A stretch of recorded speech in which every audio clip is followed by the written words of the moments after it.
ગણિત ગણિત ગણિત અત્યારે કોઈ પણ ભરતી તમે કરી લો તો તેમાં ગણિત વધારે પડતા માર્કનું પૂછાય છે. કોન્સ્ટેબલમાં 30 માર્કનું ગણિત છે અને પીએસઆઈમાં 50 માર્કનું ગણિત છે.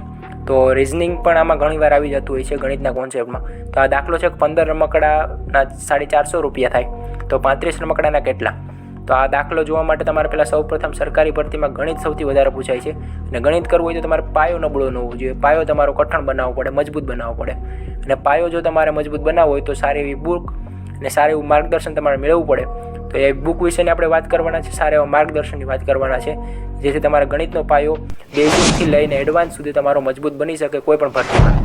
તો એ માટેની બુક છે અત્યારે આપણી પાસે નીરજ ભરવાડની 2024ની ગણિતની બુક આવી ગઈ છે કે જેને જીગો એપ્લિકેશન ઉપર તમે ડાઉનલોડ કરી મેળવી શકો છો, કે જેમાં સારો એવો કોન્સેપ્ટ બતાવેલો છે બેઝિક મેથ્સથી લઈને એડવાન્સ મેથ્સ, કે જેમાં તમે સંભાવના સુધી તમારું ગણિત તમારું થઈ જશે. જેમાં તમે સરવાળા બાદબાકી ગુણાકાર ભાગાકાર તમામ વસ્તુ એવા 37 ચેપ્ટર 2500 MCQ દ્વારા આવી ગયેલા છે આ બુકમાં. અને આ પુસ્તક નથી, એક પુરાણ છે એમ પણ કહી શકો, કે જેમાં તમારે બેઝિક્સની વાત કરીએ તો સરવાળા બાદબાકી છે, ભાગાકારના નિયમ, લસ્સા અને ગુસાના બેઝિક્સ છે, છેદ ઉડાડતા શીખવાડે, ત્રિરાશિ, વર્ગમૂળ, ઘનમૂળ, ઘાતાંક, અપૂર્ણાંક, દશાંશ, અવયવ, સરવાળા બાદબાકી, ડાબા જમણાનો નિયમ. અને પછી જનરલ મેથ્સ કે જેમાં સાદું રૂપ, સંખ્યા જ્ઞાન, સરેરાશ, મધ્યક, મધ્યસ્થ, બહુલક, લસા અને ગુસ્સા, ગુણોત્તર અને પ્રમાણ. તો આવી રીતે બીજા પાછળ આપણે ફેરવીએ તો જેમાં 19મું છે ભાગીદારી, સુરેખ અને દ્વિઘાત સમીકરણ, ઉંમર આધારિત પ્રશ્નો છે, 3નો નિયમ, સમય, કામ અને મહેનતતાણું, નળ અને ટાંકી ઘણીવાર ભરતીમાં પૂછાય જ છે, ટકાવારી, નફો નુકસાન, માહિતીનું અર્થઘટન, સાદુ વ્યાજ, ચક્રવૃદ્ધિ વ્યાજ, સમય અંતર, ટ્રેન, હોડી અને પ્રવાહ, ગણ પરિચય, મિશ્રણ અને સંયોજન, ક્રમચય, સંચય, સંભાવના, સમાંતર અને સમગુણ શ્રેણી. બોલતા હું થાકી ગયો, પણ આ ચેપ્ટર પૂરા થયા નહીં. 37 ચેપ્ટર છે તો તમે વાંચ્યું આ બુક, 550 પેજ ઉપરની બુક છે, વાંચ્યો તમે કંટાળી જાઓ. સરવાળા બાદબાકી, ગુણાકાર ભાગાકાર છે, શરૂઆતથી તમને બેઝિક શીખવાડે છે, બેઝિક કોન્સેપ્ટ આપે છે તમને, એ પણ સાથે એક્સરસાઇઝ સાથે તમને સોલ્યુશન પણ કરાવે છે.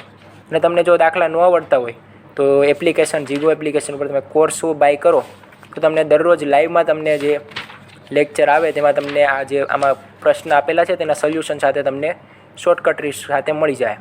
તો ભાગાકારનો નિયમ છે, તો એવી રીતે ભાગાકારનો 2નો નિયમ, 3નો નિયમ, એવી રીતે 12નો નિયમ, એવી રીતે નિયમ આપેલા છે ભાગાકારના. એવી રીતે ગુણાકાર બાદબાકી, સરવાળા બેઝિકથી લઈને શરૂઆત કરો એટલે તમારો ગણિતનો પાયો જે અત્યાર સુધી શરૂઆતથી તમે ચાલુ કર્યું હોય એ તમારો મજબૂત બની જાય. લસા અને ગુસા બેઝિક છે, આગળ જતાં જનરલમાં લસા ગુસા આવશે પણ એ થોડુંક એડવાન્સ આવશે.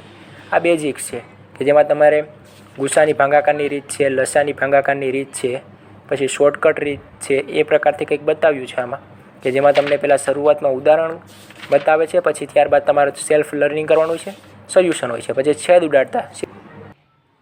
તો ચેપ્ટર 4માં આપણે ભોગી ગયા છે કે જ્યાં છેદ ઉડાડતા તમને શીખવાડે છે. તો એ છેદ ઉડાડવાના થોડાક દાખલા આપેલા છે, એક્સરસાઇઝ આપેલ છે, સેલ્ફ પ્રેક્ટિસ આપેલ છે.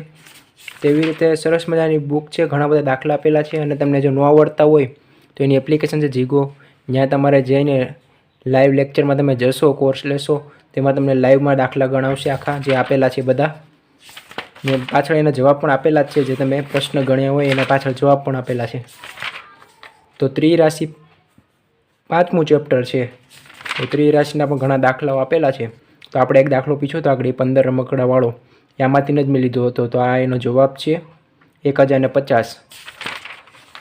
તો આવી રીતે ત્રિરાશિનું ચેપ્ટર. પછી વર્ગ અને વર્ગમૂળ છે, વર્ગ આપેલા છે 30ના. આ સ્કેન કરીને તમે ટ્રીક પણ એની જોઈ શકો છો. તો આવી વર્ગમૂળની શોર્ટકટ રીત આપેલી છે. સેલ્ફ પ્રેક્ટિસના પછી ઘન અને ઘનમૂળ 7મું ચેપ્ટર છે, તે પહેલાં તમને બેઝિક શીખવાડે છે અને પછી તેની શોર્ટકટ ટ્રીક તમને દેખાડે છે, ઉદાહરણ ઘણા બધા આપે છે. પછી એના તમને થોડાક દાખલા તમે રીતે જાતે ગણવાના હોય અને છેલ્લે સેલ્ફ પ્રેક્ટિસના દાખલા જે તમે ગણ્યા હોય એનું તમને સોલ્યુશન પણ સાથે કરાવે છે. ઘાત અને ઘાતાંક છે 8મું ચેપ્ટર. ત્યારબાદ 9મું અપૂર્ણાંક છે. આવી રીતે આપણે જોશું કે દરેક વસ્તુ આપેલી છે અત્યારે આમાં, જે અત્યારે ઇમ્પોર્ટન્ટ છે અને ઘણીવાર ભરતીમાં પૂછાઈ પણ જાય છે. દશાંશ અવયવ આપેલ છે.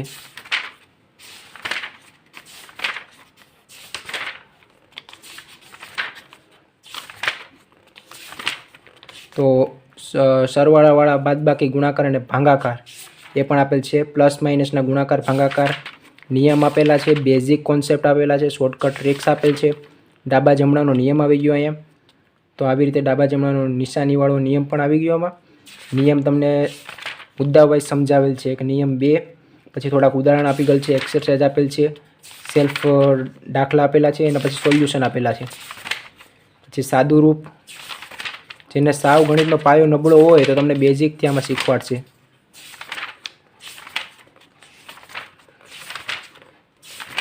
પછી સંખ્યા જ્ઞાન આવી ગયું છે.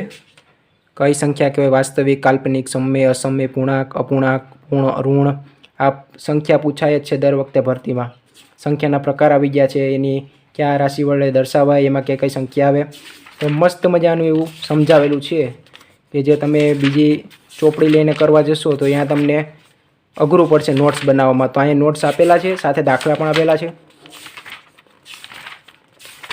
તો સરેરાશ આપેલું છે, એનું સૂત્ર પહેલાં આપી દીધું છે સરેરાશનું, કેવી રીતે તમારે એનો જવાબ મેળવવાનો છે એ પ્રકારથી. તો સરેરાશનું છે બધા વિષયના માર્ક્સનો સરવાળો ભાંગા કુલ વિષય, તેવી રીતે તમને સરેરાશ શોધી શકો. અને ઘણીવાર પૂછાય પણ છે સરેરાશ. આ બધું બેઝિક મેથ્સ ચાલે છે અત્યારે. તો 16મું ચેપ્ટર છે મધ્યક અને બહુલક છે. હવે આગળ આપણે વાત કરીએ તો એમાં સોલ્યુશન સાથે દાખલા આપેલા છે એના મધ્યસ્થના અને બહુલકના. પછી આવે છે લસા અને ગુસા. ઓલું હતું બેઝિક હતું, આ લસા અને ગુસા છે એ બેઝિક કરતાં કોન્સેપ્ટ અલગ છે. તેવી રીતે આના એક્સરસાઇઝ આપેલી છે અને પ્રશ્નો આપેલા છે, જવાબ આપેલા છે, આન્સર આપેલા છે, શોર્ટકટ ટ્રીક આપેલી છે ને ગુણોત્તર અને પ્રમાણ. તો એ પ્રકારથી એનું પણ આપેલું છે.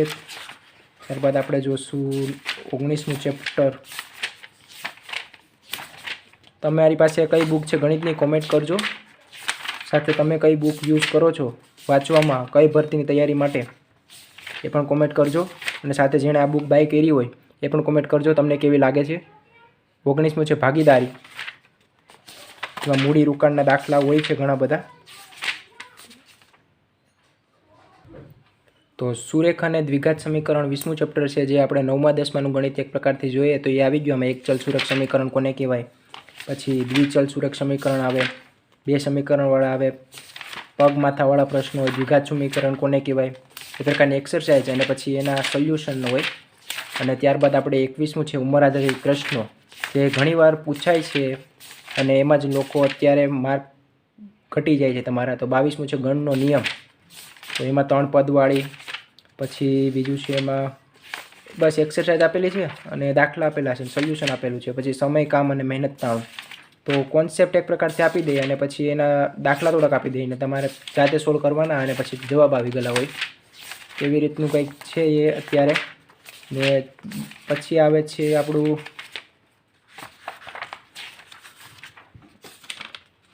થોડું કટ થઈ ગયેલ છે.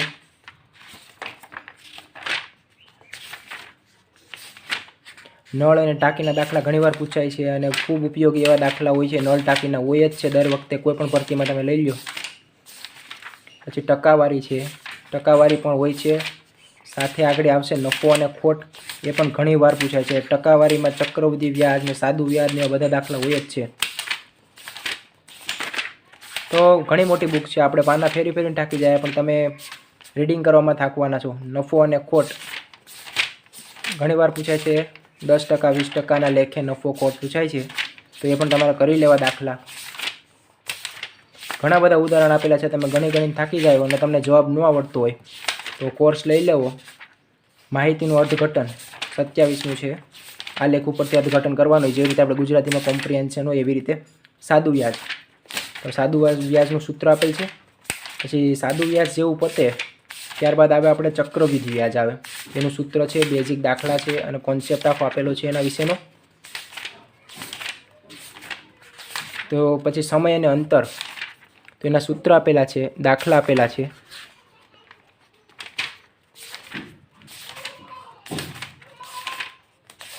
તો ત્યારબાદ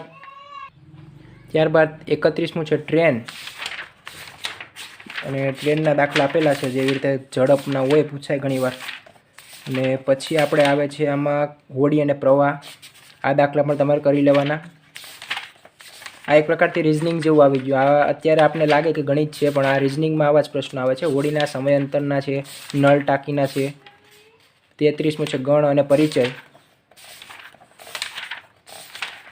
34મું મિશ્રણ અને સંયોજન.